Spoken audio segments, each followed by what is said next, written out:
Star Wars Force Arena players, welcome to this brand new video. We are using Hera today and Chopper.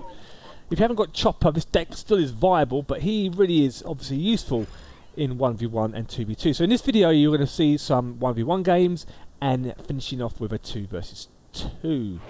And which is quite an exciting game as well, to be honest.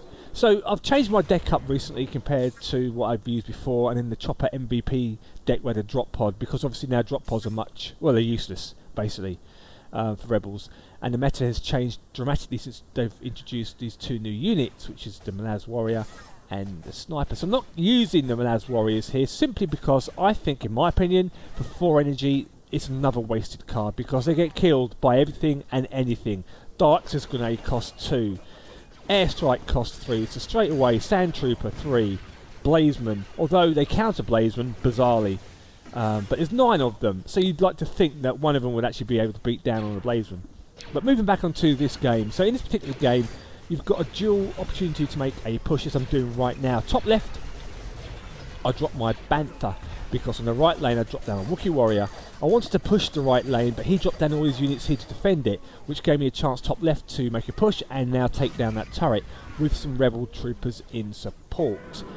The thing about the Wookiee Warrior is he's really strong as a tank, but as you can see he's so easily kited. He's almost like Chopper but in slow motion. So I dropped down my Iron Mine just to do as much damage as I possibly can, because my right turret, bottom left turret on my lane has been taking a lot of damage. I am going to lose it, there's no doubt about it. So I need to do enough damage on his turret to ensure that when we move into double energy I have a chance to make the game 2-1 or give me more of a chance of winning the match. As you can see, top left in goes Chopper again, who disables a turret now. Get rid of his tank here, and what I'm going to do now is pick up the health pack and then lead them over towards his turret, drop down an Iron Mine, stand in it so they can soak all up that iron. That's it, kill them all off. And that's a GG there. And then Chopper takes down the middle turret onto his shield generator now, but he does die. So does Dengar. So I've got a push now for the bottom right turret. All or nothing here. As we move into double energy, in goes the Wookiee Warrior. In come Rebel troopers against his level 11. He's one level lower than I am, but he's actually higher ranked than me. But I haven't played 1 versus 1 for a long time because it's simply not balanced. But that's a GG right there. That's a good game. Kept the pressure on him at the start. He had no time to recover. His main push, he dropped down all his units at one go, and that kind of screwed him up. And then he's going to be on the back foot. That was a GG there. As we move into the next couple of games against Darth Vader. Now he's tier 9. This is going to be interesting against Vader. Now I haven't played against Darth Vader for a very long time. It's always been Darth Dyson, aka Vader 40. So it's really weird to play against the old Vader, but he's still extremely powerful and probably one of the most powerful leaders of Empire has, because of his tanking ability and the damage he can just do. So bottom left I'll drop down my Wookiee, because bearing in mind now you start now with 7 energy, so you reach 10 extremely quickly, but he has the snipers in there, but his sniper card. So bottom right I've dropped down my Bantha. He's going to go across there, put down some Pathfinders to help, but they have been nerfed too, so they're very weak. But bizarrely here, I wanted to lock onto the Death Trooper, but I couldn't do it. I locked onto the Dewback, and that was absolutely bizarre because I took so much more extra damage I shouldn't need to have taken. Bottom right, a couple of Stormtroopers, nothing to worry about here. And Chopper's doing some business on the right trooper.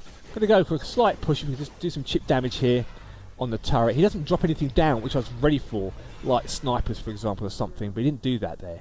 So that really was a wasted opportunity by me. In goes my Iron Mine, soaking up all that pressure there. The Dewback takes it too. In goes the Wookiee, in goes my Twi'lek Rebels, who I'll brush to the side. The reason why I've got Twi'lek Rebels in there, it means that your deck can be relatively cheap, and at 2.7 you can cycle through your cards really quickly to go on the offensive. So I'm going to make an attack here. Now everything's focused onto the Bantha. We get stunned, both of us get stunned by Dr. Alpha, can you believe it? And I do die. But the Bantha is doing a lot of damage on that bottom right hand lane. She stuns again my Rebel troopers, but that has given me a slight advantage with 1 minute 20 seconds to go. In comes some snipers again. I will throw down my Iron Mine. They are the best counter for snipers, and you really want to get as much value as you possibly can, but I had to do it there because I had nothing else really, and I needed not to let them do any damage to my turret. Death Troopers again, moved away quickly so the Wookiee Warrior can soak up the pressure there and get focused, and he's going to make a little push on the top left.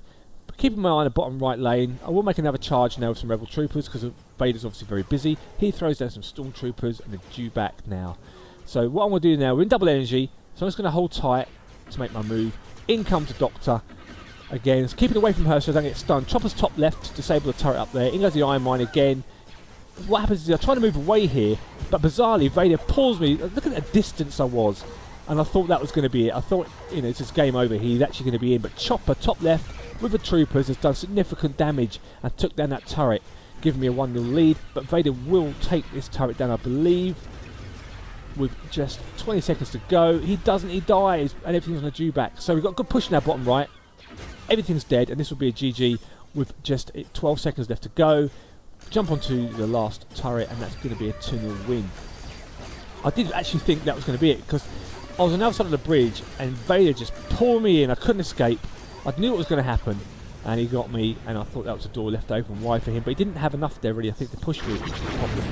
And that gave me a chance to stay in the game, and it was a good game. 2-0. As we move on to the next 1 versus 1. This is the last 1v1, and it's actually against somebody who's actually in my tier. Can you believe it? How rare is that? So I'm not too sure what to expect, because bear in mind, although we see the tiers now for our players that we're against, we don't really know what cards they're running. And as you can see, he's got a pretty standard 1 versus 1 rocket trooper in here. And again, you don't really know these things, but you have to be mindful in case of drop down a rocket trooper, because if they're left to attack your turret, they'll just decimate it, and it always gives them a chance, your opponent a chance to get back in the game with a few seconds left to go, and you can end up losing the battle if you're not particularly careful. So I'm just going to sit tight, counter push here we go. So Dengar's dropped everything he's got top left, so it gives me a chance to push on the bottom right. Rookie Warrior's in there. Chopper will disable this turret, but Dengar's used all his energy, as you saw on the top left, to defend against the Bantha and some troopers there, and that is going to be GG, give me a 1-0 lead with 2 minutes 14 seconds left to play. Chopper still buzzing away on Dengar, as you can see, but that's not enough. But in goes a rocket trooper, so I need to get in here quickly. One shot, couple of shots on him, and he does eventually die, but he does manage to get off 2 shots on my turret.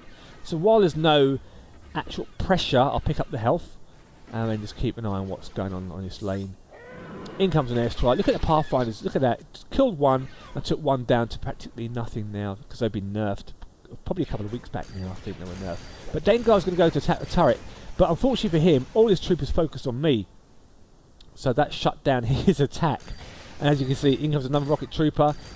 Oh, manages to get 1 shot off this one, so that's much better than the other attack. Just going to sit tight now and build up some energy. So one thing you don't want to be doing really is just throwing down units with no backup, nothing, and otherwise you're just going to get killed. So what we'll do here is just throw down my airstrike. Chopper's gone bottom right, and he will disable that turret. I don't think Dengar understands just how deadly Chopper is in this game, and that is a significant attack there. But didn't do as much damage as I'd like, but he does die because I focused Dengar, giving us a chance now to focus the turret. And as we move into double energy, it won't be enough because Dengar will lose this game 3-0 GG. Good game for me because I won. So 1 versus 1 and 2v2 is going to be different. So in this particular game, I'm trying out this deck in 2v2. The reason why it's different is because in 2v2, the maps are much bigger, they're longer, they're wider. When 1 versus 1, they're compressed. So things like your Bantha and things, trying to get them down a lane is a little bit more difficult because there's much further for them to go. And there's obviously the lane is a very big choke point.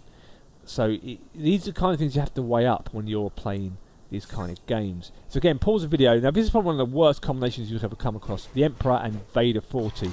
So sitting tight, notice where I've dropped my troopers. Nothing down the middle lane, because otherwise they'll just get airstriked. So you want to keep things to the side, then it shuts down the opportunity for them to wipe out your unit. So I've dropped my Bantha on the left lane. He is slowly making his way up to the top.